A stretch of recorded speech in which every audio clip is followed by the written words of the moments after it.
नमस्कार दोस्तों, मेरा नाम है अंशुमन नायक और आप सभी का बहुत बहुत स्वागत है इंडियन डिफेंस न्यूज की डिफेंस टॉक सीरीज में,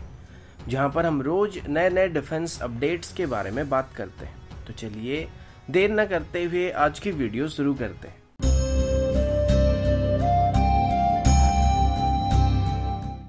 आज की पहली update multi role combat helicopter को लेके, और अभी हम एचएएल की रुद्र हेलीकॉप्टर के बारे में बात करने वाले हैं। कुछ साल पहले तक इंडियन आर्मी की कॉम्बैट हेलीकॉप्टर फ्लीट की बात करें तो कोई इतना अच्छा खासा फ्लीट हमारे पास मौजूद नहीं था, लेकिन पिछले 4-5 सालों के अंदर इंडियन आर्मी में और इंडियन एयरफोर्स ने एक डिसेंट अमाउंट में रुद्र हेलीकॉप्टर के साथ साथ अपाचे और लाइट कॉम्बैट हेलीकॉप्टर को भी इंडक्ट करना शुरू किया जा रहा है। अब पहले जब रुद्र हेलीकॉप्टर्स को इंडक्ट करना स्टार्ट किया गया था तो तब इनको बस एक एक्सपेरिमेंटल बेसिस पर इंडक्ट किया जा रहा था, लेकिन बाद में जब चाइना के साथ फेस ऑफ हुआ तो उसके बाद पता चल गया कि रुद्र हेलीकॉप्टर, जो कि एचएएल की ध्रुव हेलीकॉप्टर का एक वेपनाइज्ड वेरिएंट है जिसे एडवांस लाइट हेलीकॉप्टर मार्क 4 कहा जाता है, ये हाई एल्टीट्यूड में काफी बेहतरीन प्रदर्शन कर रहा है। हाल ही में इससे एंटी टैंक गाइडेड मिसाइल को भी फायर किया गया था और अभी इंडियन एयरफोर्स की तरफ से एडिशनल रुद्र हेलीकॉप्टर को भी खरीदने का फैसला किया जा रहा है। अभी इंडियन एयरफोर्स के पास SCX स्क्वाड्रन मौजूद है जिसमें लगभग 14 से 16 हेलीकॉप्टर मौजूद है और अभी 3 और एडिशनल नए रुद्र हेलीकॉप्टर की स्क्वाड्रन को तैयार करने का प्लान बनाया गया है।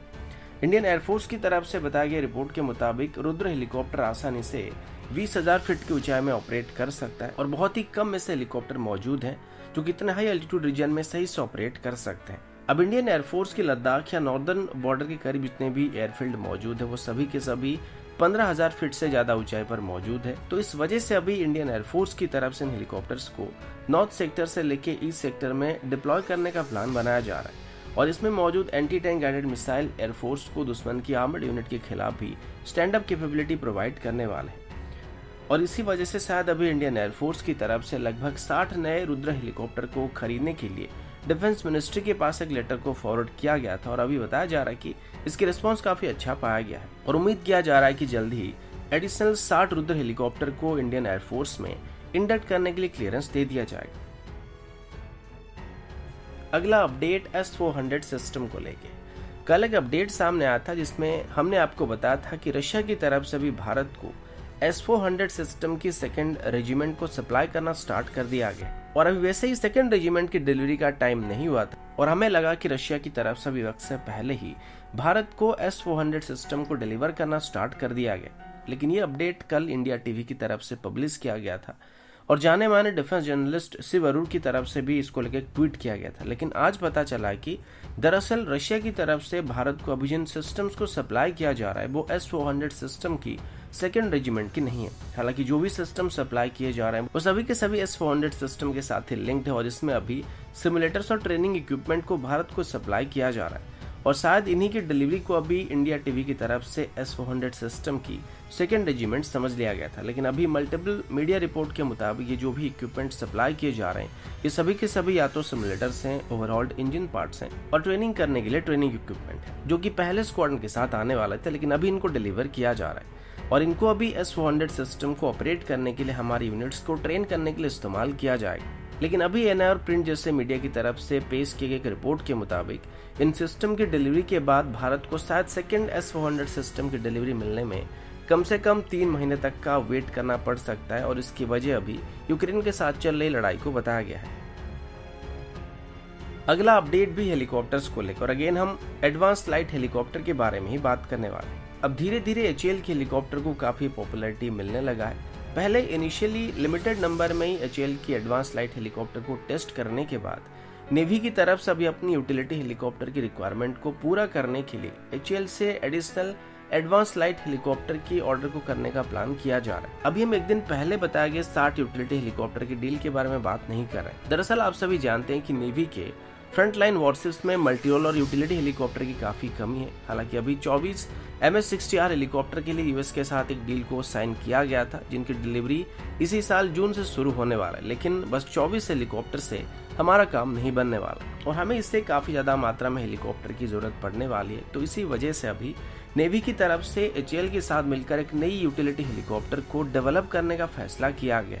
और ये हेलीकॉप्टर ध्रुव हेलीकॉप्टर का एक मॉडिफाइड वेरिएंट होने वाला है और अगर ये मिशन सफल होता है तो नेवी की तरफ से आगे चल के ऐसे 50 हेलीकॉप्टर्स को इंडक्ट करने का प्लान किया गया। अभी नेवी में कम से कम 150 से ज्यादा वॉरशिप्स मौजूद है, जिनमें से हर एक वॉरशिप में कम से कम ऐसे एक यूटिलिटी हेलीकॉप्टर की जरूरत पड़ने वाली है। तो उस हिसाब से नेवी में आगे चल के 150 के आसपास नए यूटिलिटी हेलीकॉप्टर की कमी दिखाई पड़ने वाली है, जिनको मेकअप करने के लिए अभी इंडिजिनस सोल्यूशन का तलाश किया जा रहा है। पहले ही एचएएल की तरफ से ध्रुव हेलीकॉप्टर की एक मैरीटाइम वर्जन को नेवी को ऑफर किया जा रहा है, लेकिन अभी जिस हेलीकॉप्टर की बात किया जा रहा है ये भले ही ध्रुव हेलीकॉप्टर की बेस वेरिएंट को लेके बनाया जाएगा, लेकिन इससे एक कंप्लीट मरीन हेलीकॉप्टर के तौर पर डेवलप करने का बात किया जा रहा है, जिससे स्पेशली शिप से ऑपरेट करने के लिए डिजाइन और डेवलप करने के बारे में कहा गया है। और आगे चल के ध्रुव हेलीकॉप्टर का मॉडिफाइड मरीन वेरिएंट होने वाला है।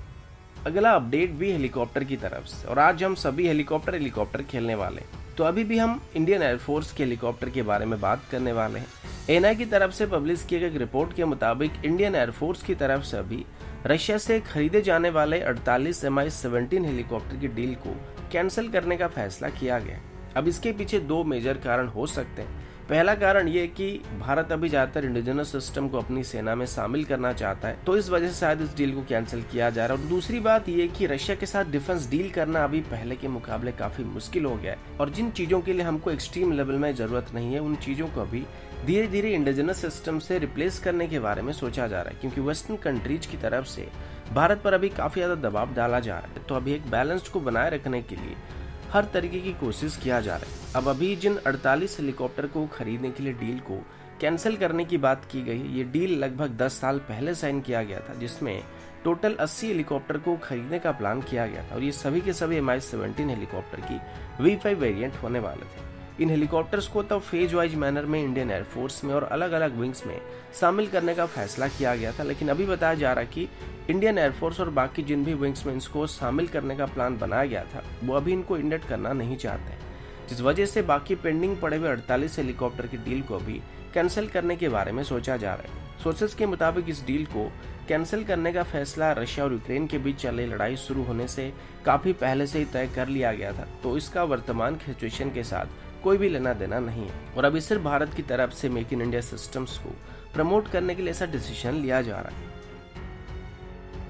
अगला अपडेट पाकिस्तान की तरफ से, और अभी कुछ दिन पहले भारत पर पाकिस्तान की तरफ से ब्रह्मोस मिसाइल की मिस फायर इशू को लेके कई आरोप लगाए जा रहे थे, लेकिन अच्छी बात यह थी कि इस हादसे में किसी को कोई चोट नहीं आया था। लेकिन अभी कुछ ऐसे खबर सामने आई जिसमें कई सारे लोगों की जाने जा चुकी। अफगानिस्तान की लोकल मीडिया रिपोर्ट के मुताबिक अफगानिस्तान की कुनार प्रोविंस की कोस्ट में अभी पाकिस्तानी एयरफोर्स की तरफ से एक स्ट्राइक को कंडक्ट किया गया था, और एक जगह पर नहीं बल्कि 3 अलग अलग लोकेशन में पाकिस्तानी एयरफोर्स की तरफ से एयर स्ट्राइक को कंडक्ट किया गया था। रिपोर्ट के मुताबिक 15 अप्रैल को पाकिस्तान की तरफ से अफगानिस्तान की अवा, पैसा मिला और मीर सफर रीजन में एयर स्ट्राइक कंडक्ट किए गए थे, और स्ट्राइक की वजह से लगभग 33 लोगों की जान चली गई है। पाकिस्तानी मीडिया रिपोर्ट के मुताबिक स्ट्राइक को पाकिस्तानी एयरफोर्स की तरफ से कंडक्ट किया गया था, लेकिन उनका टारगेट टीटीपी के मेंबर्स थे जो कि कोस्ट प्रोविंस में मौजूद थे। लेकिन इस स्ट्राइक में लोकल्स के मुताबिक मासूम लोगों की जान चली गई है, लेकिन अभी तक पाकिस्तान की गवर्नमेंट की तरफ से और अफगानिस्तान की करंट गवर्नमेंट की तरफ से